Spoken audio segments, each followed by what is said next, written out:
एक सीढ़ी, दो सीढ़ी, तीन सीढ़ी, सीढ़ी दर सीढ़ी चढ़ते जा रहे हैं राजा भोज। कद्दू में तीर नहीं बल्कि तीर में कद्दू मार रहे हैं। और मैं क्या कर रहा हूं मैं? कभी खरगोश बना दिया जाता हूं, कभी तोता बना दिया जाता हूं, कभी मूक कर दिया जाता हूं और कभी उड़न छू कर दिया जाता हूं। बेटा बेताल, अगर ऐसे ही चलता रहा तो वह दिन दूर नहीं जब तुम्हारे मित्र के सिंहासन पर राजा भोज बैठेंगे ऐसे, और फिर तुम्हें देखकर ऐंठेंगे ऐसे। लेकिन मैं क्या करूं? मैं करूं भी तो क्या करूं? एक तरफ है महामाया और दूसरी तरफ पुतलियों का साया। एक तरफ है सिंहासन की रक्षा करने की सोच और दूसरी तरफ सिंहासन को पाने के लिए एकदम तैयार राजा भोज। मैं क्या करूं? रक्षा, वो भी रक्षक बनकर। वैसे तुम कौन हो? मैं तुम हूं। बेताल, क्या तुमने कभी सोचा है जिस तरह राजा भोज हर परीक्षा में सफल होते जा रहे हैं, कहीं ये पुतलियां ही तो नहीं गला रही हैं राजा भोज की दाल? मतलब हो सकता है कि पुतलियां ही राजा भोज की शुभचिंतक हो। धन्यवाद मित्र, ये तो मैंने सोचा ही नहीं था। लेकिन अब मैं क्या करूं? सुनो, तुम्हें क्या करना है?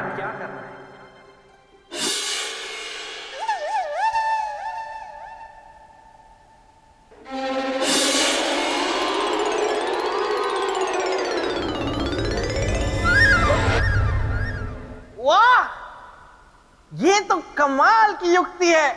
अब विफल हो जाएगी सबकी चाल, क्योंकि ब्रह्मदेव आपसे मिलने आ रहा है बेताल। आप सभी इस विषय पर विचार विमर्श कीजिए। उसके उपरांत हमें सूचित कीजिए कि आप सभी का क्या निर्णय है। ब्रह्मदेव की जय हो, ब्रह्मदेव की जय हो। देवतागण मेरा प्रणाम स्वीकार करें। बेताल, तुम यहाँ? ब्रह्मदेव, आपको तो पता है कि मेरे मित्र सम्राट विक्रमादित्य को इंद्रदेव ने जो सिंहासन दिया था उस पर बैठने की जुगत राजा भोज लगा रहे हैं। हाँ, मुझे इंद्रदेव ने सूचित किया था कि राजा भोज एक एक करके सभी परीक्षाओं में सफल हो रहे हैं। यही तो, वो सफल हो नहीं रहे, उन्हें सफल करवाया जा रहा है। यही तो मैं आपको बताने आया हूँ। उनकी रोटी सूखी है जिस पर घी पुतलियां चुपड़ रही हैं। बेताल, तुम पुतलियों पर संशय कर रहे हो या इंद्रदेव पर? नहीं ब्रह्मदेव, मैं कुछ नहीं कह रहा। मैं तो सिर्फ इतना कह रहा हूं कि आपको तो पता है कि सम्राट विक्रमादित्य से मेरा कितना भावात्मक जुड़ाव रहा है और आपको हमारी मित्रता के बारे में भी ज्ञात है। तो ब्रह्मदेव, उनके सिंहासन की रक्षा का अधिकार मुझे ही मिलना चाहिए ना, और अगर किसी की परीक्षा लेनी है तो उसका अधिकार भी मुझे ही मिलना चाहिए, है ना? बेताल, ये संभव नहीं है। नहीं ब्रह्मदेव, ऐसा मत कहिए। आप जब तक मुझे ये अधिकार नहीं देंगे मैं यहां से जाने वाला नहीं हूं। आपको मेरी और विक्रमादित्य की मित्रता का वास्ता, यही है एक रास्ता। ठीक है बेताल, यदि यही तुम्हारा हठ है तो आज से उस सिंहासन की रक्षा तुम करोगे। राजा भोज की परीक्षा भी तुम लोगे। तुम्हारे और राजा भोज के बीच में ना तो महामाया आएगी और ना ही कोई पुतली। किंतु स्मरण रहे, जब जब तुम पथ भ्रष्ट होगे तब तब तुम्हारे साथ कुछ ऐसा घटित होगा जो तुम सोच भी नहीं सकते। तैयार हो जाओ अपने नए दायित्व के लिए।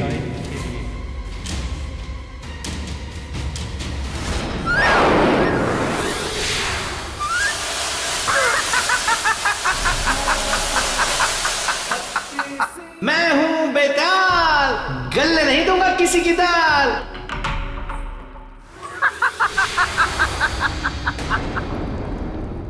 क्या हुआ राजा भोज, उड़ गए तोते? अब तक तो आपने अपनी बहुत दाल गला ली। दाल तो क्या, चावल भी गला लिए, लेकिन अब नहीं, क्योंकि यहां से आपकी सारी परीक्षाएं लूंगा मैं, यानी बेताल।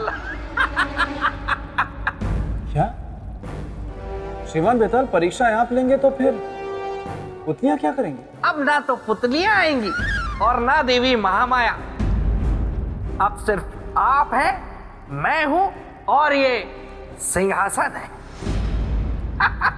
आप सिंहासन पे बैठे बिना मानेंगे नहीं और मैं आपको सिंहासन पर बैठने दूंगा नहीं। तो अब देखते हैं कि कौन है किस पर भारी और किसने बाजी मारी। ठीक है श्रीमान बेताल, मैं हर परीक्षा के लिए तैयार।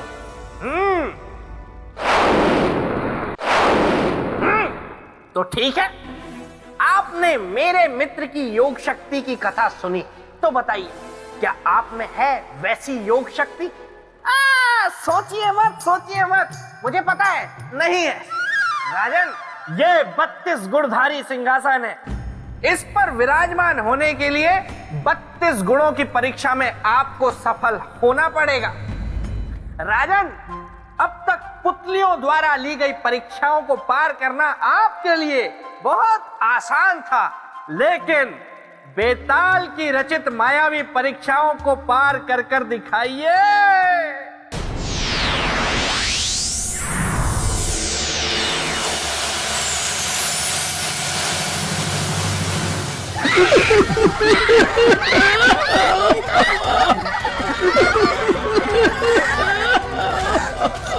कोई है? कोई है?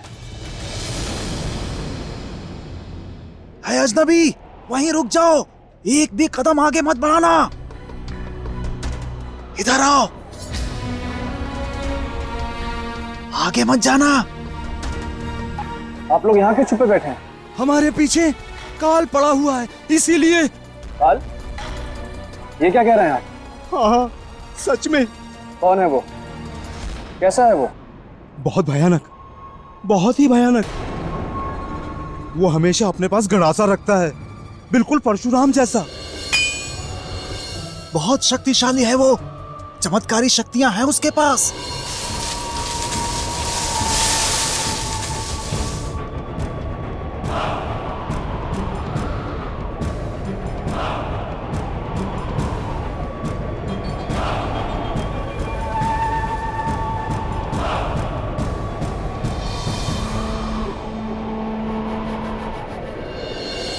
देखिए ना, कितनी अजीब बात है, सर है पर चेहरा नहीं। शास्त्रों और पुराणों में ऐसे जीवों की चर्चा है। क्या? ये अतृप्त शक्तियां होती हैं, और ऐसी शक्तियां जब तक तृप्त नहीं होती किसी के बंधन में नहीं रहती। इससे पहले कि ये किसी भारी संकट का कारण बने, मुझे उसे रोकना होगा। बचाओ, बचाओ, बचाओ, बचाओ! अरे आप लोग भाग कर रहे हैं? अरे रुकिए तो।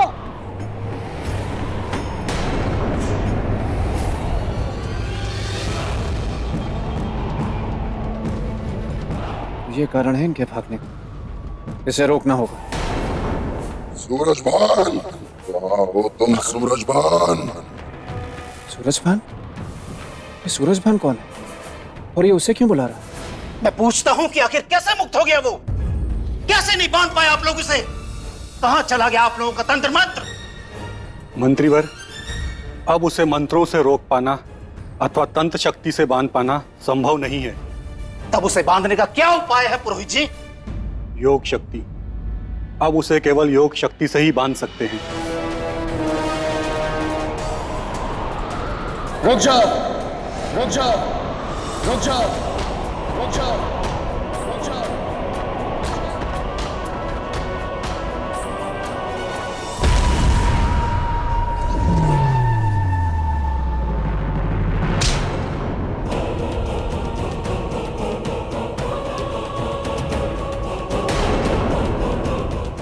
अजनबी, अजनबी, होश में आओ। समझ में नहीं आ रहा कि मैं किस शक्तिशाली योग शक्तिवान दिव्य पुरुष को बुलाऊं। जो उसकी आत्मा को बांध सके।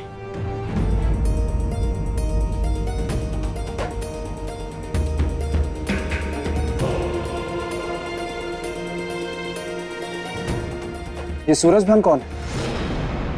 हमारे राजा हैं। राजा? हाँ, तो वो उसका नाम क्यों ले रहा है? क्या संबंध है उन दोनों? ये जानने के लिए मुझे राजमहल जाना होगा।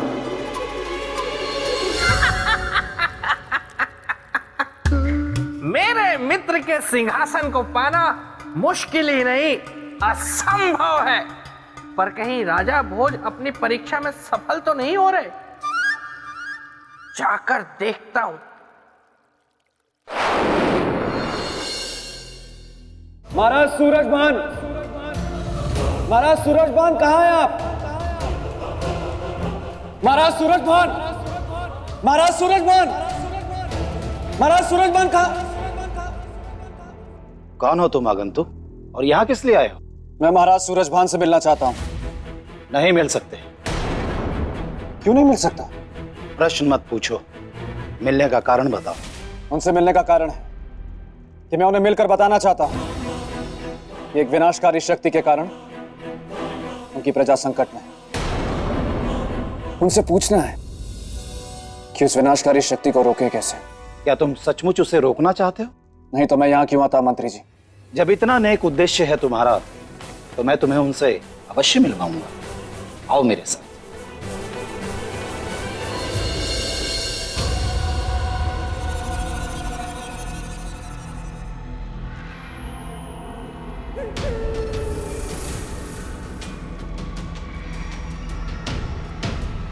ये किसका शव है मंत्री जी?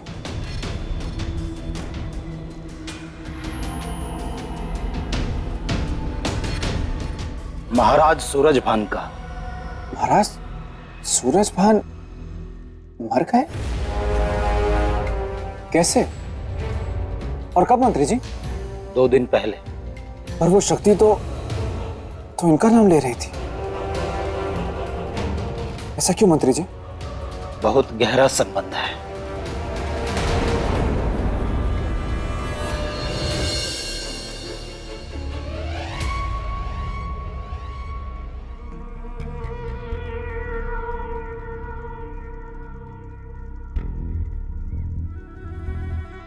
ये क्या है? आप मुझे क्या दिखाने लाए? ये मटकी। वो तो मैं देख रहा हूं। किंतु जो मैं दिखाना चाह रहा हूं वो आप देख नहीं रहे हैं। क्या? कि उस विनाशकारी शक्ति शक्तेश्वर को महाराज ने इस मटकी में कैद किया था, जो कि उनकी मृत्यु के पश्चात मटकी तोड़कर मुक्त हो गया और लोगों के जीवन के लिए संकट का कारण बन गया।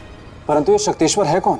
एक हठ योगी था जो अपने हठ योग से योग शक्तियों की साधना कर संपूर्ण संसार की शक्तियों का स्वामी बनना चाहता था। पत्रम च बिभ्रति एक वीरा काल रात्रि सह भक्त कामुदा स्तुति।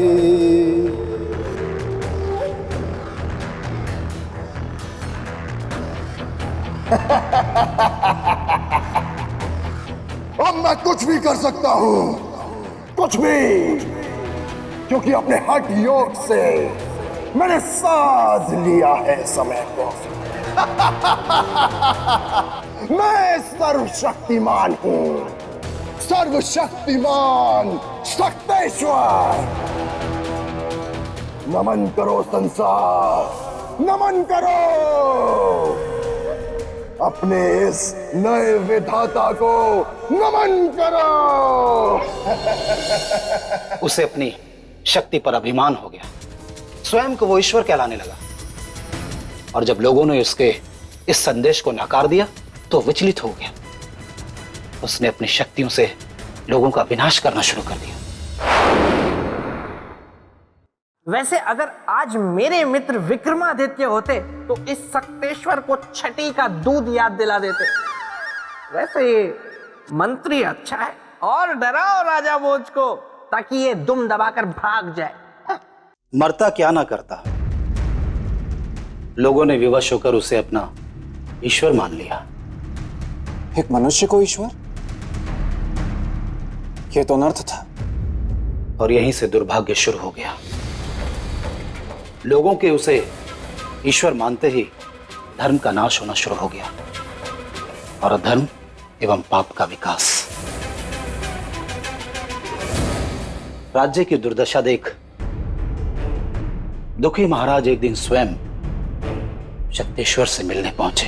स्वामी शक्तेश्वर की जय हो, ओ बोलो शक्तेश्वर की जय हो। स्वामी शक्तेश्वर। स्वयं को ईश्वर समझने वाले बंद करिए ढोंग।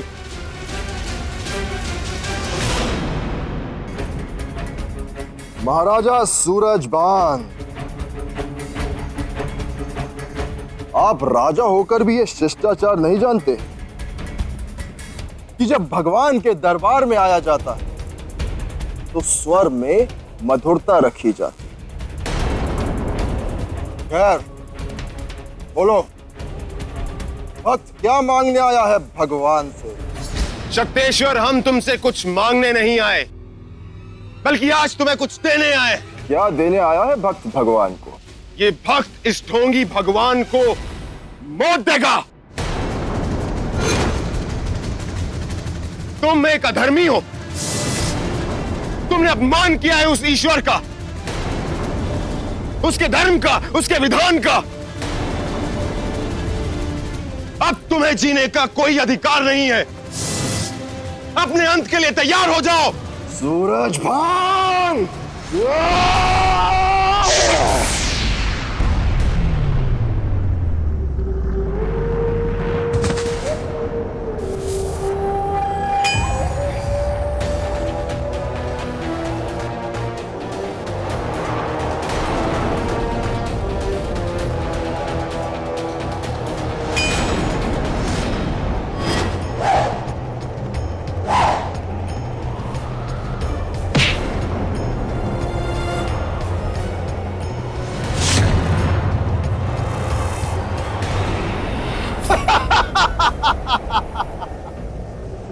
भक्तजनों, आज तुम्हारे ईश्वर ने एक पापी का अंत कर दिया। कहाँ हो तुम लोग? अपने ईश्वर के सामने आओ।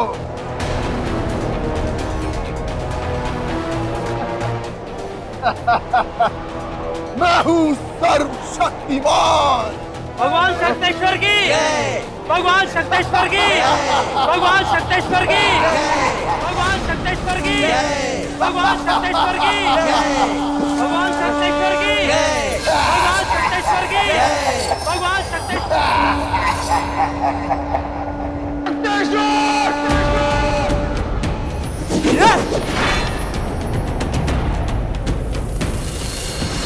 और इस प्रकार महाराज ने शक्तेश्वर का अंत कर दिया और एक अनुष्ठान कर उसकी आत्मा को बंद कर इस मटकी में टांग दिया यहां पर, ताकि मरने वाले की आत्मा मुक्त रहकर लोगों का बुरा ना कर सके। परंतु दुर्भाग्यवश महाराज की मृत्यु हो गई और वो दुष्ट शक्तेश्वर मटकी से फिर मुक्त हो गया। क्या ऐसी शक्ति को राजा भोज रोक पाएंगे? अच्छा ही है, ये मेरी परीक्षा में हो जाएंगे असफल और सिंहासन का भूत इनके सर से उतर जाएगा। तो मंत्री जी, अब उसे रोकने का केवल एक ही उपाय है। क्या आगंतुक? कि फिर से वही अनुष्ठान किया जाए जो महाराज सूरजभान ने किया था और उसे इस मटकी में बंद किया था। क्या बता सकते हैं कि महाराज ने कौन सा अनुष्ठान किया था? योग बंधन अनुष्ठान। योग बंधन अनुष्ठान। तो हम वही अनुष्ठान करेंगे। किंतु ये अनुष्ठान तो बहुत ही खतरनाक है। इसमें शक्तेश्वर तुम्हारी हत्या भी कर सकता है। अब आया ऊंट पहाड़ के नीचे, क्या राजा भोज इतना बड़ा खतरा उठाएंगे? ये मुंह और मसूर की दाल। यदि मेरी हत्या से प्रजा की भलाई होती है तो मुझे अपनी हत्या स्वीकार है। आप अनुष्ठान की तैयारी कीजिए।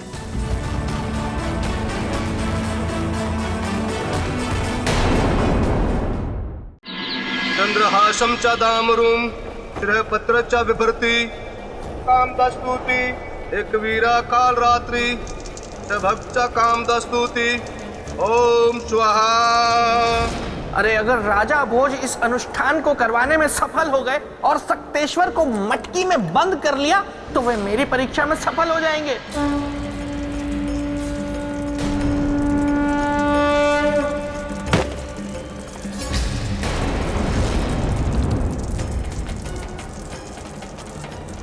अब शकुन, इसे बंधन में बांधना असंभव है।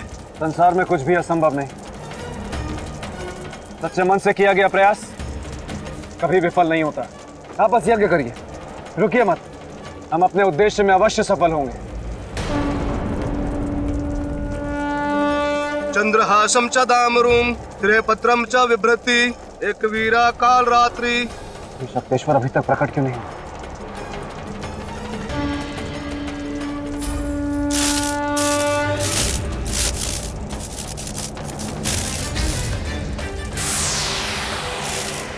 नहीं बांध सकता तू मुझे सूरजभान, नहीं बांध सकता। मैं मुक्त हूं और मुक्त ही रहूंगा। बंधना तो तुम्हें होगा सक्तेश्वर, और मैं तुम्हें बांध कर रहूंगा। ठीक है, मैं बताता हूं कि बंधन क्या होता है। मैं सूरजभान नहीं हूं कि तू मुझे रोक ले। क्या तुम सूरजभान नहीं हो? तो सूरजभान कहां है? सूरजभान कहां हो तुम?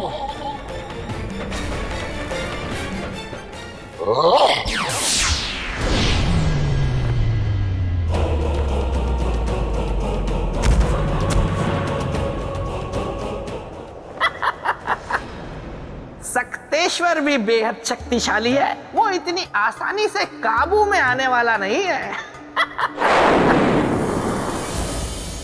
सक्तेश्वर को बांधने के लिए मुझे कुछ उपाय सोचना होगा।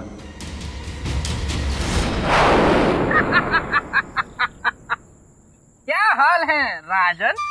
मान बेटा, आप यहाँ? जी मैं यहाँ। देखिए राजन, आप मुझे अपना शुभचिंतक समझे या ना समझे, लेकिन मैं अपने आप को आपका शुभचिंतक मानता हूँ। इसीलिए मैं आपको यहाँ ये समझाने आया हूँ कि आप सक्तेश्वर को वश में नहीं कर सकते। आप ऐसा कैसे कह सकते? ऐसा मैं इसीलिए कह सकता हूँ क्योंकि आप महाराज सूरजभान नहीं हैं। और महाराज सूरजभान अगर जीवित होते तो केवल वे ही ये कार्य कर सकते थे, क्योंकि सक्तेश्वर की आत्मा को वश में करने का तंत्र भी सिर्फ उन्हें ही पता था। इसीलिए मैं कहता हूँ राजन कि हट छोड़िए, जिद का घड़ा फोड़िए और मान लीजिए कि आप हार चुके हैं और इस परीक्षा में असफल हो गए, और चलिए उज्जैनी लौट चलिए। नहीं श्रीमान बेटा, मैं आपको वचन देता हूँ कि जब तक सक्तेश्वर को वश में ना कर लूं, तब तक मैं चैन की सांस नहीं लूंगा। और अगर सांसें बची ही नहीं तो? ऐसा तो हो ही नहीं सकता। तो मैं अपने लक्ष्य तक न पहुंच और मेरी सांसें मेरे साथ चलें। देखिए राजन, जिद करके कोई फायदा नहीं है, इसीलिए जिद छोड़ दीजिए। वैसे जिद से मुझे याद आया कि एक बार मेरे मित्र विक्रमादित्य जब छोटे थे तो वो बचपन में एक चीते के साथ खेल रहे थे, और उन्होंने जिद ठान कि वे चीते से तेज दौड़कर दिखाएंगे, और वे दौड़े भी, लेकिन चीता नहीं दौड़ पाया। वो कहीं और दौड़ गया। ये मुझे क्या हो रहा है? ईमान बेटा, ये क्या हो गया आपको? मुझे नहीं पता मुझे क्या हो रहा है। मैं आपकी कुछ सहायता करूं? जब जब तुम पथभ्रष्ट होगे, तब तब तुम्हारे साथ कुछ ऐसा घटित होगा जो तुम सोच भी नहीं सकते। मैं समझ गया। ईमान बेटा, कुछ करूं मैं? आप क्या मदद करेंगे? आपने कभी बंदर देखा है?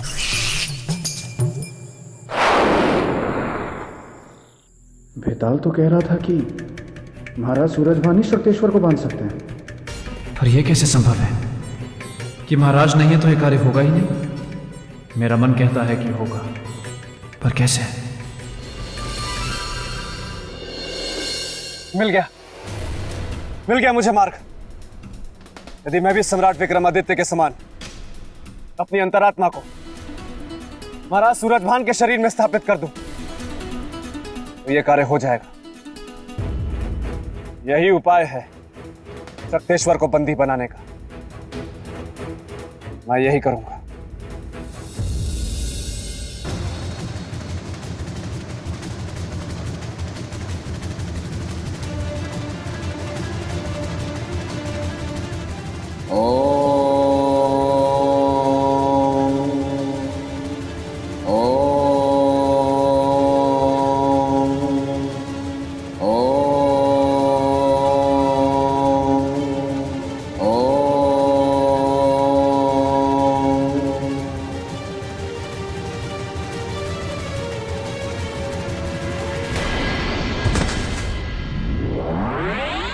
अब मुझे महाराज की मृत्यु की घोषणा कर देनी चाहिए और प्रजाजनों को यह बता देना चाहिए कि शक्तेश्वर से उन्हें अब अपनी रक्षा स्वयं करनी है।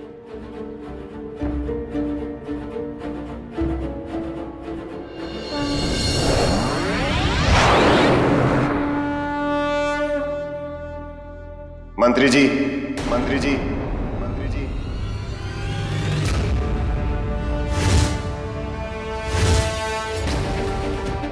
महाराज, महाराज, आप जीवित हैं? मंत्री जी, धर्म का कभी अंत नहीं होता। मेरे पुनर्जीवित होने का कारण उस पापी शक्तेश्वर का अंत है। तब तो महाराज शीघ्र ही उसका अंत कर दीजिए, अन्यथा वो इस राज्य को शमशान बना देगा। महाराज, उसका अंत होगा, अवश्य होगा। पहले आप मुझे मेरे कक्ष तक ले चलिए। जी महाराज, आइए।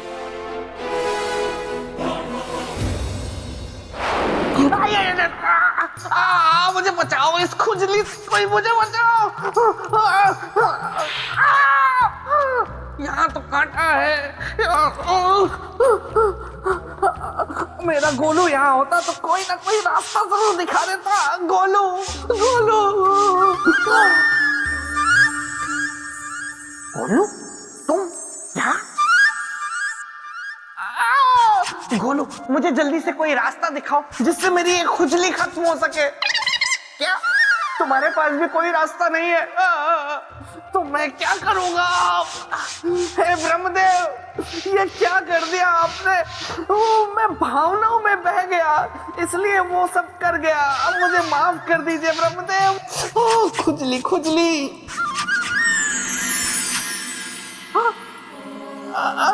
ब्रह्मदेव की जय हो। गोलू, जल्दी से मुझे दिखाओ कि राजा भोज कहाँ है, कहीं वो परीक्षा में सफल ना हो जाए। इस व्यक्ति की नाड़ी रुक चुकी है, जीवन समाप्त है। परंतु ये है कौन? देखने से तो लगता है कोई राजपुरुष है। कोई भी हो, गति तो सबकी समान होनी है। बिल्कुल सत्य। तो आओ हम सब मिलकर इनका अंतिम संस्कार करें। ये लोग तो राजा भोज के शरीर को मृत समझकर इसका अंतिम संस्कार करने की बात कर रहे हैं।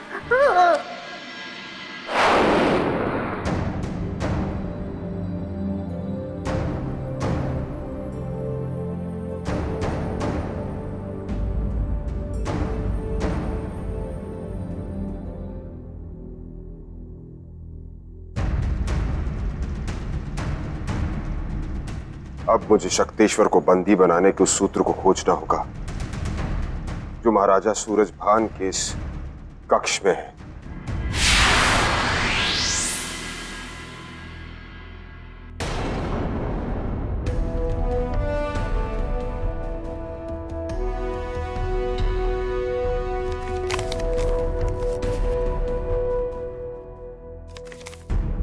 यही है वो मंत्र जिसका अनुष्ठान करके महाराज ने शक्तेश्वर को बंदी बनाया होगा। मिल गया मुझे उपाय।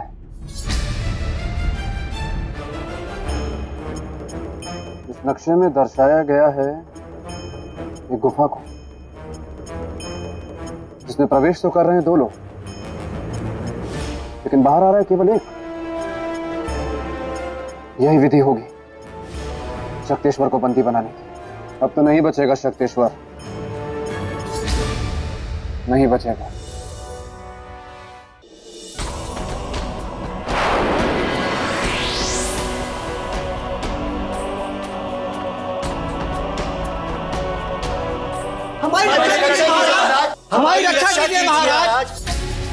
हमारी रक्षा कीजिए महाराज।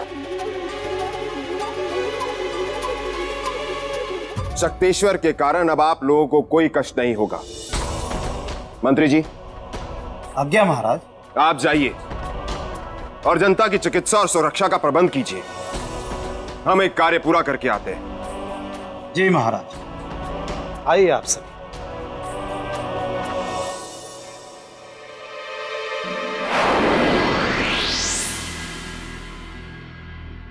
ये क्या हो रहा है मुझे, और क्यों हो रहा है? मेरी आत्मा महाराज सूरजभान के शरीर को त्याग क्यों रही है? कहीं मेरे वास्तविक शरीर पर कोई संकट तो नहीं? मुझे पता लगाना होगा।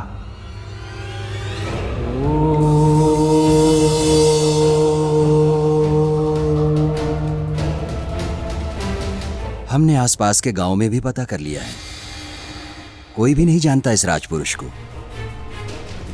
मेरे विचार से, वैदिक रीति से इसका अंतिम संस्कार अब शीघ्र ही कर दिया जाना चाहिए।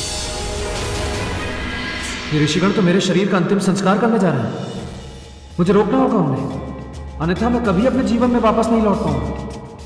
और अपनी प्रजा एवं पत्नी को जो मैंने लौटने का वचन दिया है वो अधूरा रह जाएगा। इसलिए मुझे उनकी रक्षा के लिए जीवित रहना ही होगा। किंतु ऋषिवर, सूर्यास्त हो रहा है और शास्त्रों के अनुसार सूर्यास्त के बाद किसी भी मनुष्य का दाह संस्कार करना वर्जित है। इसलिए हमें प्रातः काल तक प्रतीक्षा करनी होगी। इसका अर्थ की मेरे पास समय है केवल एक रात का। अब इतने ही समय में मुझे शक्तेश्वर को बांधना भी होगा और अपने शरीर में वापस भी लौटना होगा। अनर्थ ना हो जाए, इसलिए मुझे निर्धारित समय में ही इस राज्य को शक्तेश्वर के संकट से मुक्त कर अपने शरीर में वापस लौटना होगा।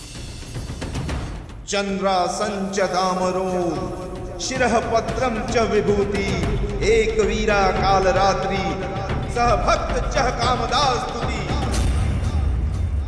अब इस अग्नि चक्र को पार कर आगे नहीं बढ़ पाएगा शक्तेश्वर।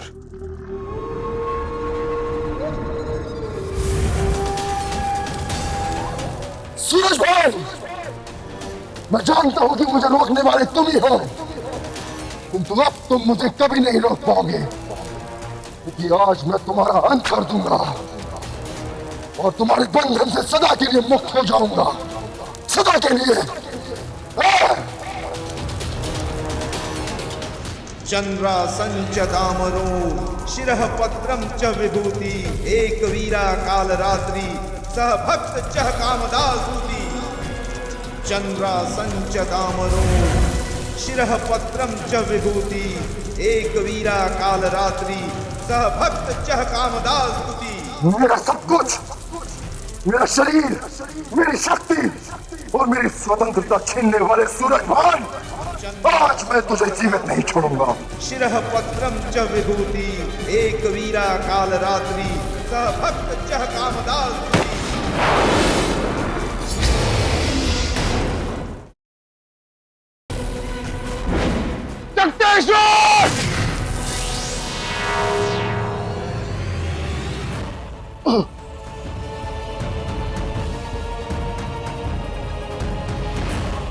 मुझे मुक्त कर अपने बंधन से सूरजभान, मुझे मुक्त कर और लौटा दे मेरा मस्तक। नहीं शक्तेश्वर, तुम्हें मुक्त करने का अर्थ है सारे संसार को कष्ट में डालना। और रही बात तुम्हारा मस्तक देकर तुम्हें पूर्णता देने की, तो तुम अपना मस्तक स्वयं ले लो। इस कलश में है तुम्हारा मस्तक, पर एक शर्त है। कैसी शर्त? इस कलश को तुमने मुझसे पहले ले लिया तो तुम मुक्त, लेकिन यदि अगर इस कलश को मैंने तुमसे पहले ले लिया तो तुम हमेशा के लिए मेरे बंदी। बोलो मंजूर है? मंजूर है। तो ठीक है।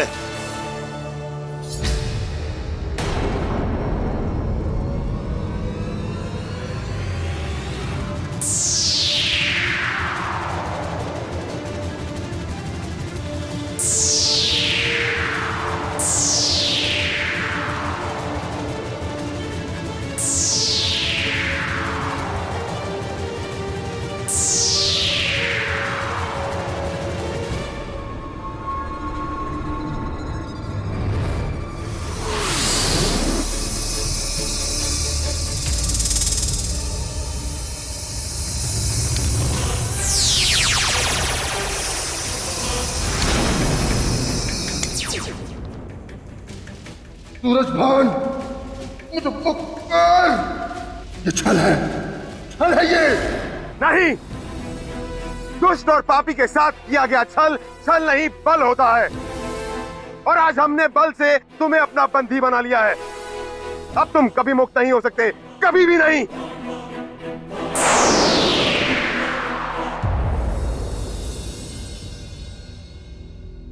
भोर होने वाली है। इससे पहले कि ऋषिगण मेरे शरीर का अंतिम संस्कार कर दे, मुझे अपने शरीर में शीघ्र वापस लौटना होगा। अंतिम संस्कार की सारी तैयारियां हो चुकी हैं। प्रातःकाल होते ही गांव वालों की उपस्थिति में सारे विधि विधान के साथ इस अज्ञात राजपुरुष का अंतिम संस्कार कर दिया जाएगा। कैसी विडंबना है कि इसकी अंतिम यात्रा में इसका अपना कोई परिजन नहीं। क्या करूं? अगर राजा भोज सही समय पर वापस नहीं लौटे तो ये लोग उनके शरीर का सवा सत्यानाश कर देंगे और फिर राजा भोज के पास सिवाय हाथ मलते रह जाने के कुछ नहीं बचेगा। मैं ये तो चाहता हूं कि राजा भोज सिंहासन पे ना बैठे, लेकिन मैं ये नहीं चाहता कि उनका शरीर नष्ट हो जाए।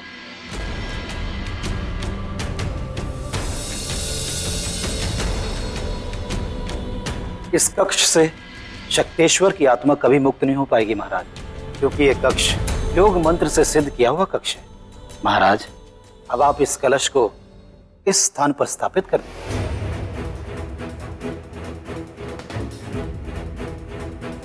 महाराज, ये सच मेरे लिए अकल्पनीय है कि 2 दिन तक मृत रहने के बाद भी आप जीवित हैं। क्या यह संभव है महाराज? मुझे तो ये किसी चमत्कार से कम नहीं लग रहा।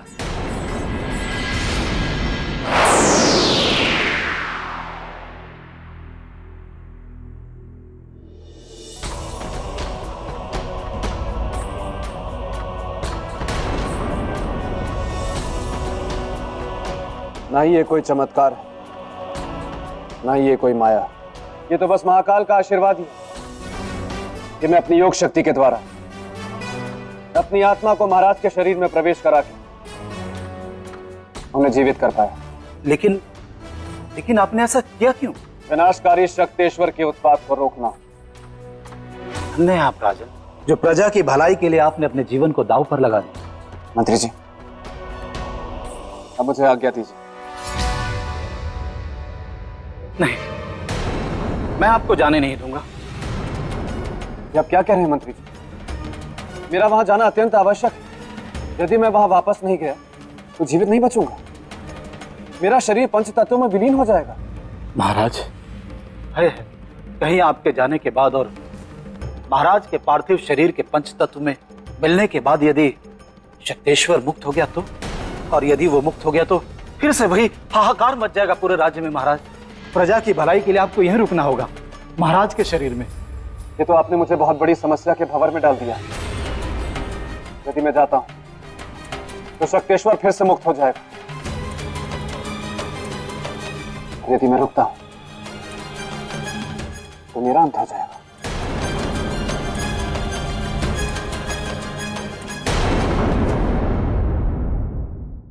प्रजा की भलाई के लिए आपको यहीं रुकना होगा, महाराज के शरीर में।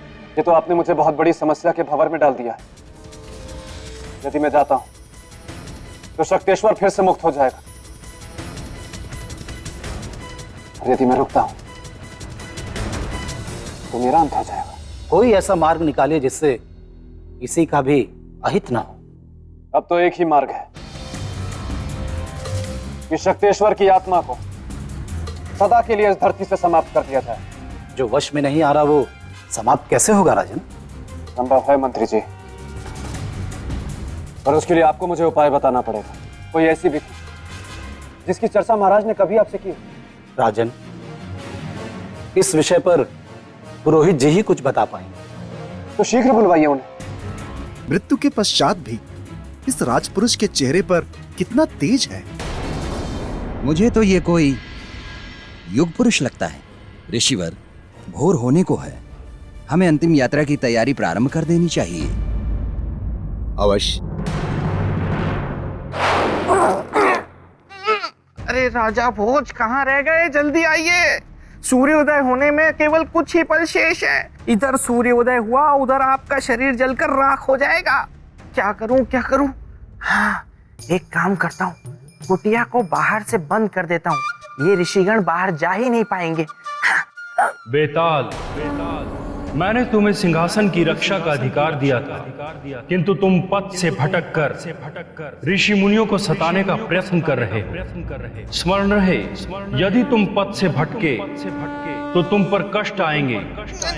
राजा भोज की परीक्षा में उनकी सहायता करने की चेष्टा करने के प्रयत्न पर तुम्हें दंड मिलेगा, जो अब से पूरे 1 दिन तक रहेगा।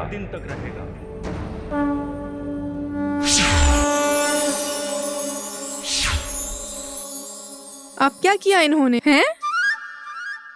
मेरी आवाज, ब्रह्मदेव, मेरी आवाज को क्या बना दिया? महाराज, मृत आत्माओं से मुक्ति पाने का एक ही मार्ग है, पिंडदान, क्योंकि इससे उन्हें पितृलोक में स्थान प्राप्त हो जाता है। किंतु शक्तेश्वर के विषय में यह विधि उपयोगी नहीं है। क्यों पुरोहित जी? क्योंकि पिंडदान से उस आत्मा की मुक्ति और तृप्ति होती है जिसकी मृत्यु आयु के पूरे होने के बाद होती है, किंतु शक्तेश्वर की मृत्यु अकाल मृत्यु है। ऐसे व्यक्ति की आत्मा को पितृलोक में स्थान प्राप्त नहीं होता। पुरोहित जी, क्या ऐसी आत्माओं की शांति के लिए हमारे शास्त्रों में कोई विधान नहीं है? एक विधि है। क्या है वह विधि? शीघ्र बताइए। यदि कोई योगी पुरुष यज्ञ करके पितरों के देवता आर्यमा को प्रसन्न कर ले तथा शक्तेश्वर की आत्मा को पितृलोक में स्थान दे दें, वो इस समस्या का हल है। अन्यथा पुरोहित जी, यदि यह उपाय समस्या का समाधान है तो हम उन्हें अवश्य प्रसन्न करेंगे। आप पिंडदान की तैयारी शुरू कीजिए पुरोहित जी।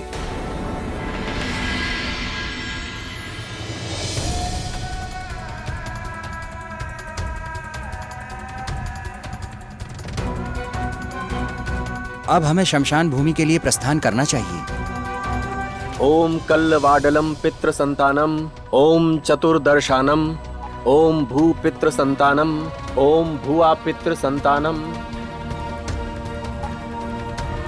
जल अर्पित कीजिए महाराज।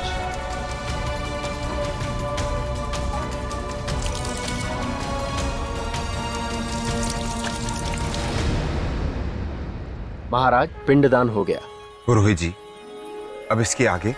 जिस पितृलोक में पुनर्जन्म से पहले हमारे पूर्वजों की आत्मा वास करती है और अपने वंशज के दान पुण्य से उनकी तृप्ति होती है, उस लोक के मुख्य देवता आर्यमा के आशीर्वाद की हमें प्रतीक्षा करनी होगी। हमें कैसे पता चलेगा कि देव आर्यमा हमारे इस पिंडदान से प्रसन्न हुए हैं? जब कौवे आकर इन पिंडों को ग्रहण करेंगे, तब हमें ये ज्ञात हो जाएगा कि वे प्रसन्न हुए। कौवे क्यों पुरोहित जी? क्योंकि कौवे पितृ के और उनका पिंड ग्रहण करना पितरों की तृप्ति का प्रतीक है, इसलिए उनका इन पिंडों को ग्रहण करना अनिवार्य है, जो ये प्रमाणित कर देगा कि देव आर्यमा इस विधान से प्रसन्न है। राम नाम सत्य है, राम नाम सत्य है, राम नाम सत्य है, राम नाम सत्य है।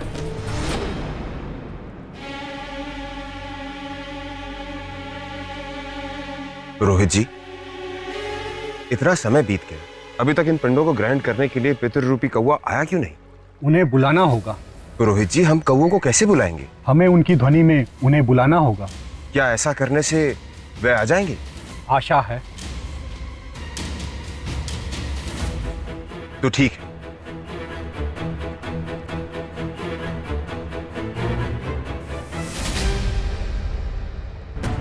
काव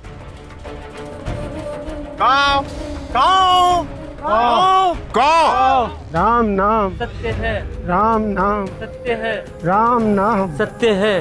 काव काव काव काव।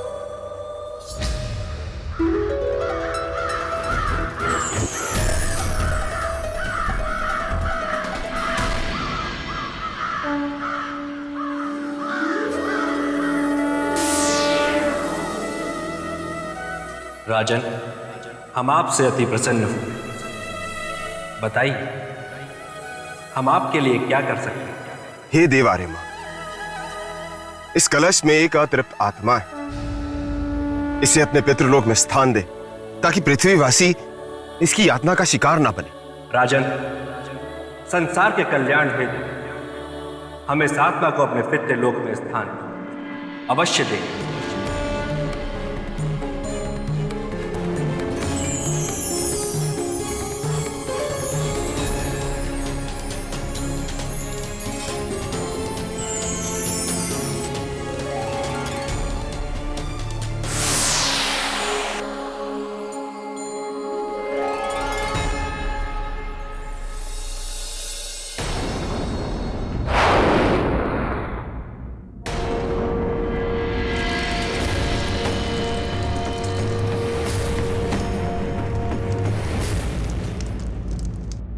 ये क्या अनर्थ होने जा रहा है? अगर राजा भोज का शरीर जल गया तो फिर उनकी आत्मा भटकती रहेगी और आत्मा शरीर से ज्यादा बलवान होती है। और फिर अगर कहीं वो जाकर मेरे मित्र के सिंहासन पर पालती मार कर बैठ गई तो मैं क्या करूँगा? राजा भोज, जल्दी आइए। अरे मरने से पहले आ जाइए।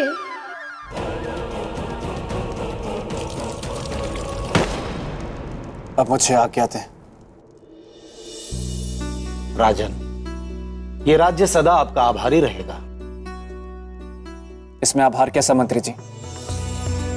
मैंने तो बस एक राजा का कर्तव्य निभाया है और प्रजा की रक्षा करना तो एक राजा का परम धर्म होता है। अब मुझे विदा दें।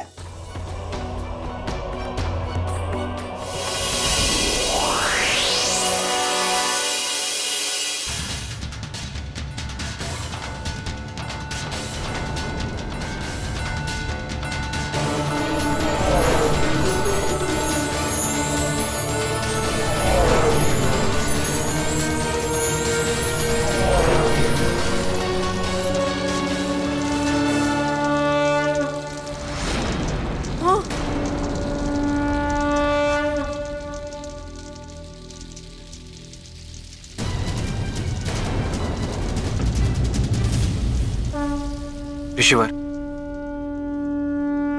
मुझे क्षमा करें। मेरी वजह से आप सभी को कष्ट हुआ। परंतु सच यह है कि वास्तव में मैं मृत नहीं था, बल्कि अपनी योग शक्ति से अपनी आत्मा को अपने शरीर से कुछ देर के लिए अलग किया था, किसी उद्देश्य के लिए। वत्स, मुखमंडल से संदेह तो था, किंतु जीवन का संकेत ना होने के कारण हमने शरीर का अंतिम संस्कार करना उचित समझा। किंतु शुभ ये हुआ कि तुम समय से पहले आ गए। जानता हूं, वरना अनर्थ हो जाता।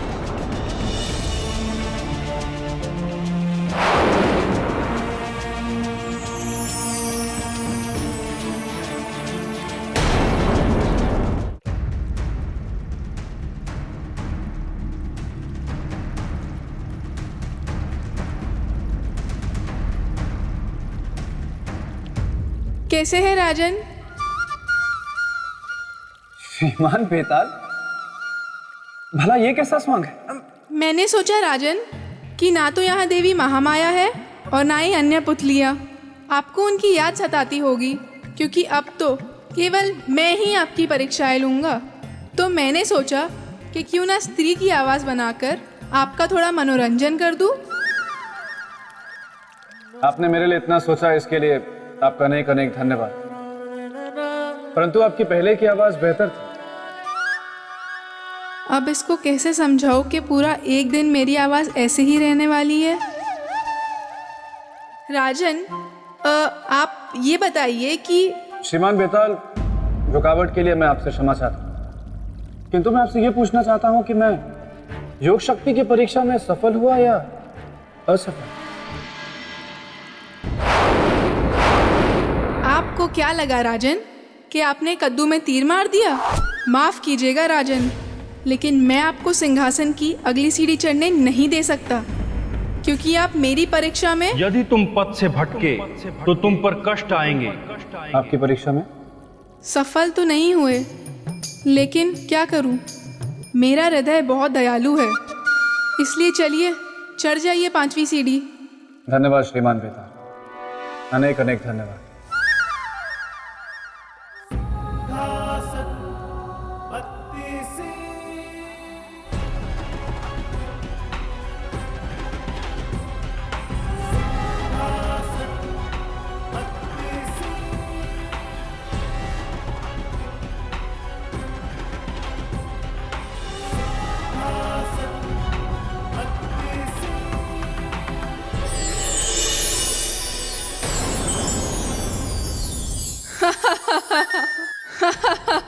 राजन, आपको क्या लगा कि आप फुर्र से सारी सीढ़ियां चढ़ जाएंगे और सिंहासन की तरफ बढ़ जाएंगे? नहीं राजन नहीं, मैं हूं बेताल, जो गलने नहीं देगा आपकी दाल। अगर आपको सिंहासन की तरफ बढ़ना है तो पहले आपको परोपकार की परीक्षा देनी पड़ेगी। परोपकार की परीक्षा? परंतु त्याग की परीक्षा तो मैं दे चुका हूं, फिर ये परोपकार की परीक्षा क्या? राजन, या तो आप भोले हैं या भोलेपन का नाटक करते हैं। इतने ज्ञानी बनते हैं, आपको इतना भी नहीं पता कि त्याग स्वयं के लिए किया जाता है, लेकिन परोपकार केवल दूसरों के लिए ही किया जाता है। दोनों में बड़ा अंतर है, वैसा ही अंतर जैसा मेरे मित्र विक्रमादित्य में और आप में।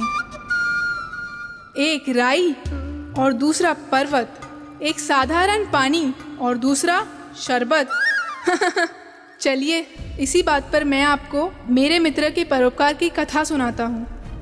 अवश्य। तो हुआ यूँ राजन कि एक बार रात के समय मेरे मित्र अपने राजमहल में टहल रहे थे।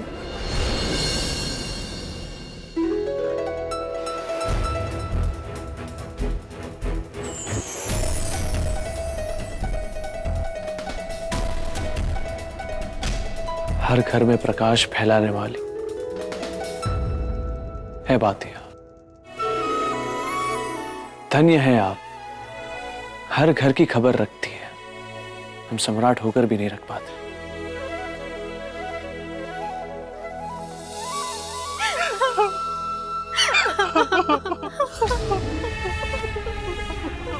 ठीक है,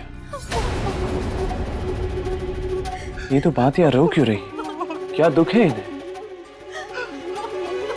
इस घर की है ये बातिया।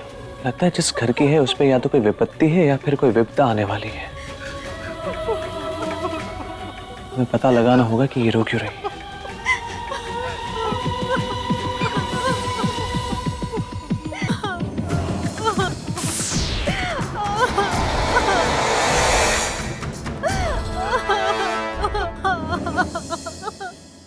क्या हुआ बहन? मेरा दुख ये है कि जिस घर में मैं जलती हूँ, कल से उस घर में जलाने वाला कोई नहीं रहेगा। क्यों बहन? क्योंकि मेरे घर में केवल 2 जन हैं, एक अंधी माँ और उनका इकलौता बेटा, बस। 2 जन तो है, फिर क्यों रोती हो? क्योंकि कल से 2 जन नहीं रहेंगे, कल उसके बेटे की मृत्यु हो जाएगी। और बहन, मेरा दुख ये है कि मेरे राजा ने बिना कारण जाने उस घर के बेटे को मारने का आदेश दिया है।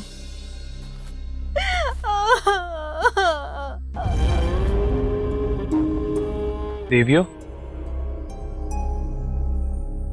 प्रणाम सम्राट। प्रणाम। आप यहाँ हमारे पास? आप ही की बातें सुनकर यहाँ आ रहे हैं। क्या आप हमें बता सकती कि वो युवक कौन है जिसकी मृत्यु होने वाली है, और कौन है जो उसे मृत्यु दे रहा है?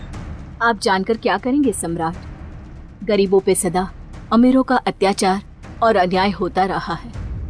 कल मरने वाला गरीब अभागा युवक, जिसके भाग्य के साथ मेरा भाग्य भी जुड़ा हुआ है, कल उधर वो समाप्त होगा और इधर मैं समाप्त हो जाऊंगी, और अपने घर में मैं कभी नहीं जलूंगी। पर मैं तो जलूंगी और रोशनी भी फैलाऊंगी, किंतु उस दुख के साथ कि जिस राज्य में मैं जल रही हूँ, उस राजा ने एक निर्दोष की हत्या कर कर अन्याय किया है। हम वचन देते हैं कि अन्याय नहीं होने देंगे हम। कृपया आप हमें उस युवक का नाम बता दीजिए जिसकी मृत्यु होने वाली है, और उस राजा का नाम जो ये अन्याय करने जा रहा है। उस युवक का नाम है नामदेव। और वो राजा है भद्रपुर के राजा रुद्र प्रताप। रुद्र प्रताप। देवियों, परंतु हमें यह तो बताए कि क्षमा करें सम्राट, हम इससे अधिक आपको कुछ नहीं बता सकते। इसका मतलब है कि आगे की विस्तृत जानकारी हमें वारामिहिर जी ही दे सकते हैं।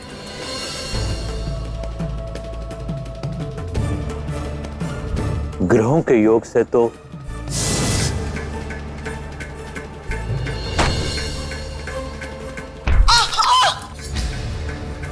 ये कैसी आवाज?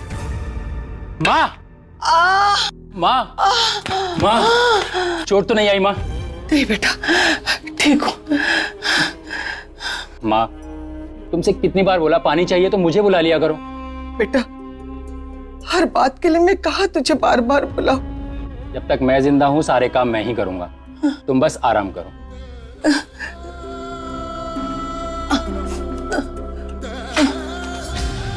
क्या बात है वारामिहिर जी, आप कुछ कहते कहते रुक गए। जब साक्षात काल हो तो मैं क्या कहूं सम्राट? इसका मतलब? इसका मतलब उसके ऊपर मृत्यु योग चल रहा है सम्राट, उसका बचना कठिन है। और क्या है उस युवक की कुंडली में वारामिहिर जी? वो अभी तक अविवाहित होगा। उसके पिता की मृत्यु बचपन में ही हो गई होगी।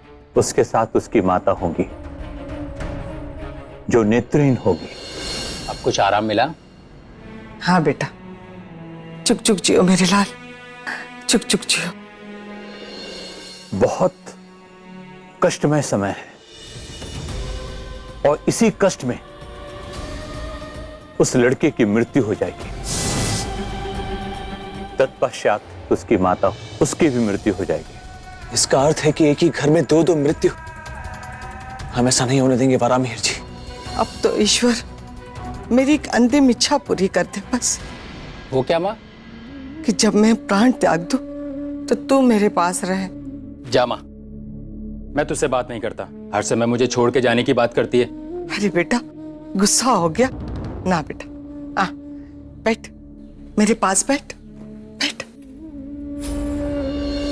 वारामिहिर जी, हमें ये बताइए कि काल के आने की दिशा क्या होगी? सम्राट, आप अटल को रोकना चाहते हैं? नहीं, मृत्यु के रूप में अन्याय और धर्म को रोकेंगे। आप केवल हमें यह बताएं कि काल के आने की दिशा क्या होगी, हम उसे पहचानेंगे कैसे? सम्राट, काल की दिशा तो दक्षिण है और वो उसी दिशा में वास करता है। रही बात रूप की, तो उसके बारे में कुछ भी कहना कठिन है। बस उसके आने और उसकी उपस्थिति की अनुभूति कर सकता है।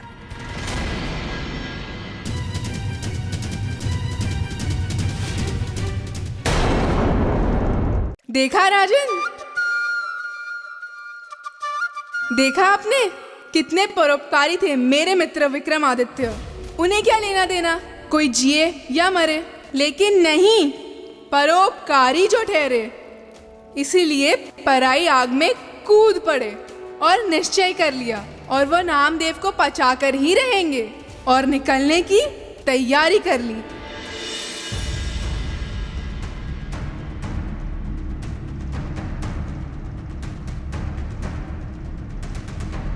क्या बात है महारानी? सम्राट, क्षमा करें, आज तक हमने आपका मार्ग कभी नहीं रोका, किंतु आज रोकेंगे। हम आपको काल को रोकने नहीं जाने देंगे। क्या आप क्या कह रही हैं? वही जो एक सुहागन स्त्री को कहना चाहिए।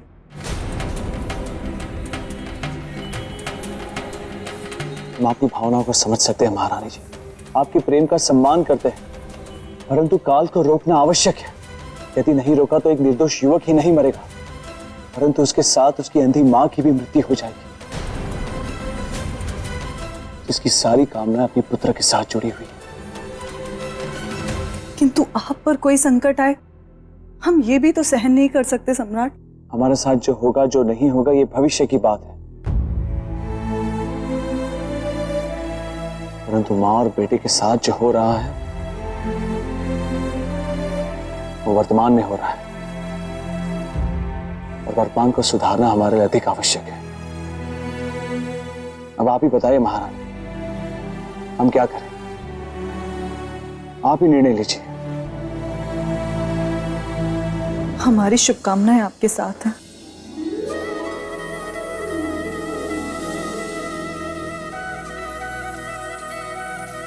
सहमति और सहयोग के लिए बहुत बहुत धन्यवाद महारानी। चलते हैं।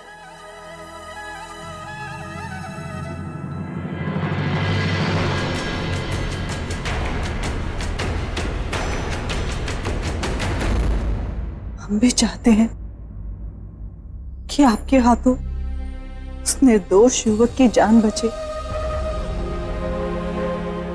पर साथ ही साथ हम ये भी चाहते हैं कि हमारे साथ कुछ अप्रिय ना घटे।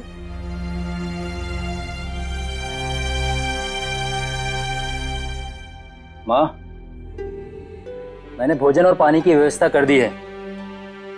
आप समय से भोजन कर लेना। मैं नौकरी पे जा रहा हूँ। बेटा, आज तो नौकरी पर मत जा। क्यों माँ? क्या हुआ माँ? तुम रो क्यों रही हो? कोई पीड़ा है? कल रात को मैंने एक बुरा सपना देखा। तू नौकरी पर जाएगा तो वापस कभी नहीं आएगा। माँ, सपने सच थोड़ी ना होते हैं, ये तो व्यक्ति के दिमाग में आते रहते हैं। तू हमेशा मेरे बारे में सोचती रहती है ना, इसलिए। अच्छा ठीक है, मैं आज नहीं जाता, यहीं पर रहूंगा। अब खुश? मेरा प्यारा बेटा।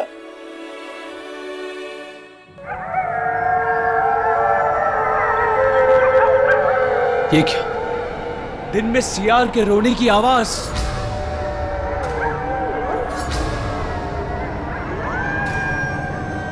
इसका अर्थ है कि काल आ चुका है, क्योंकि कुत्ते और सियार काल की अनुभूति पाकर ही रोते हैं।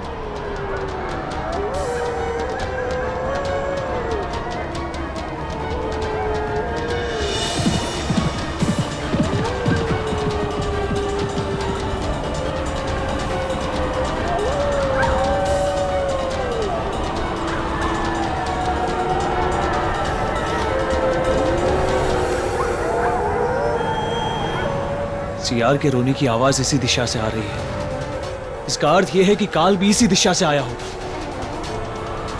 हमें इसी दिशा में जाना चाहिए।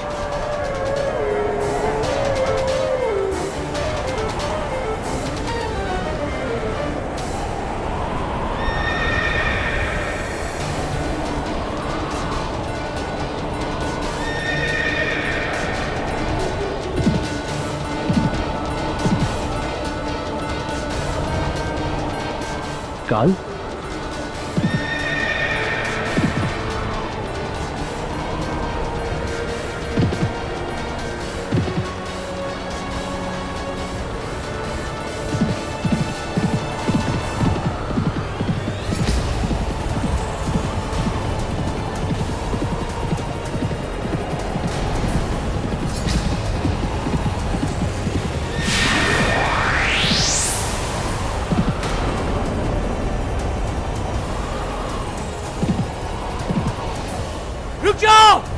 रुक जाओ काल!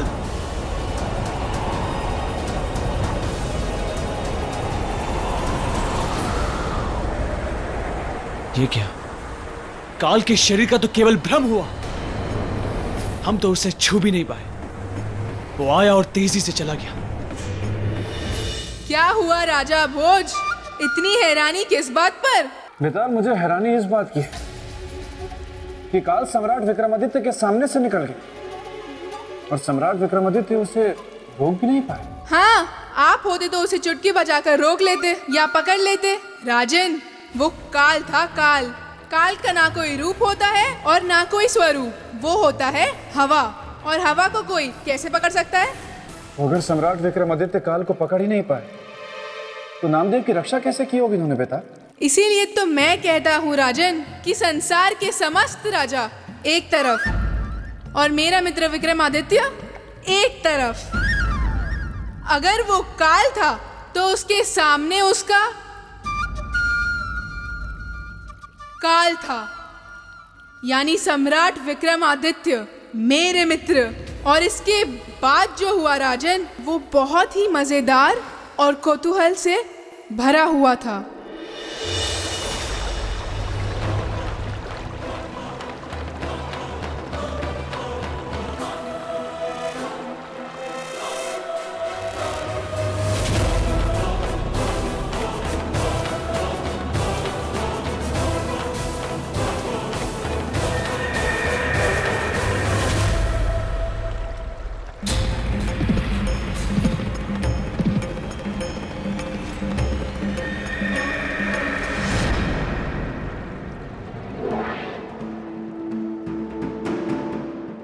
हे संसार में विराजमान पंचतत्व,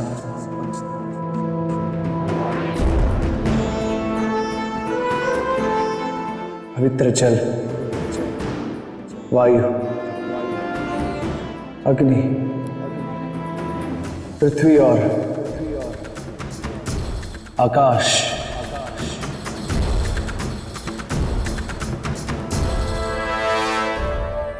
यदि हमने अपने जीवन में सदा ही सच्चे अर्थों में और सच्चे मन से मानवता की सेवा की है और इस जगत के कल्याण के लिए अपना जीवन अर्पित किया हो, तो हमारी सहायता कीजिए। और अभी इसी क्षण काल को एक शरीर प्रदान कीजिए।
काल, अब तुम्हारा भागना व्यर्थ है, क्योंकि हमने तुम्हें शरीरधारी बना दिया है। अब हम तुम्हें छू भी सकते हैं और रोक भी सकते हैं। हम किसी निर्दोष की मृत्यु नहीं होने देंगे, कभी नहीं।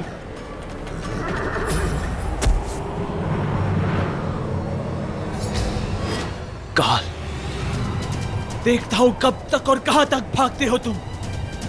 रुक जाओ काल। आचार्य जी, हम अभी तक इस चिंता से नहीं उभर पा रहे हैं कि सम्राट ने काल को रोकने का निर्णय लिया, तो आखिर क्यों लिया? एक सम्राट के तौर पर उनका यह निर्णय लेना धर्म था, क्योंकि एक निर्दोष के जीवन की रक्षा करना एक राजा का परम कर्तव्य होता है। महारानी, हम मानते हैं आचार्य जी, हम मानते हैं कि जीवन रक्षा एक राजा का धर्म होता है, कर्तव्य होता है। पर काल को रोककर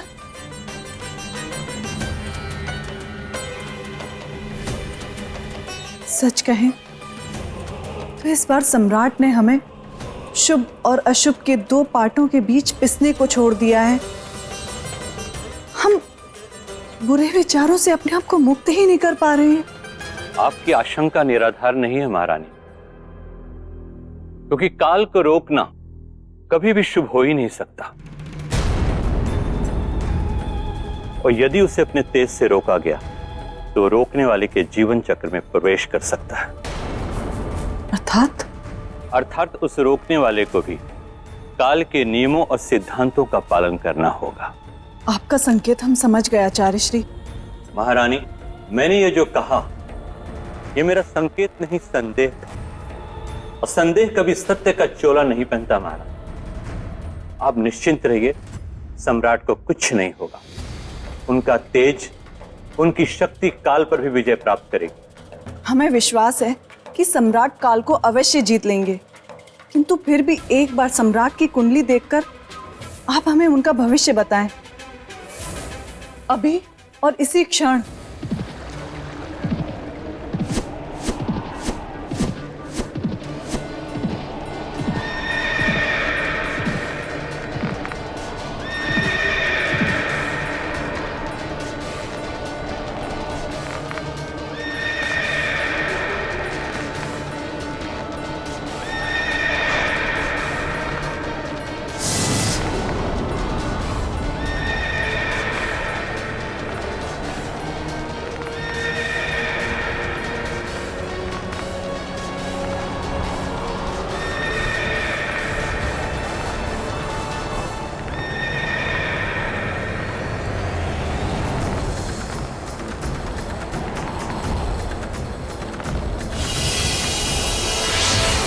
विक्रमादित्य,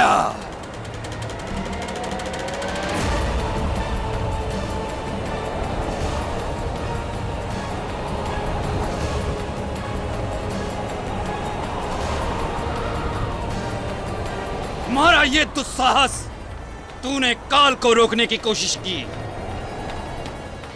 उसके मार्ग में तुम बाधा बने, तुम्हें इसका दंड मिलेगा, कठोर दंड।